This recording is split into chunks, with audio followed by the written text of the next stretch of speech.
సనక సనందనాదుల చేత శాపాన్ని పొందిన ఆ ముగ్గురు అమ్మాయిలు భయంతో ఆ మునుల పాదాల మీద పడి శాప విముక్తిని ప్రసాదించమని ప్రార్థించారు.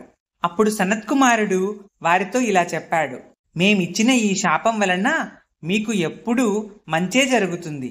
మీలో జ్యేష్ఠురాలైన మేన హిమవంతుడిని వివాహమాడి పార్వతీదేవికి తల్లి అవుతుంది. ధన్య భూలోకములో జనక మహారాజును వివాహమాడి మహాలక్ష్మీ స్వరూపమైన సీతకు తల్లి అవుతుంది.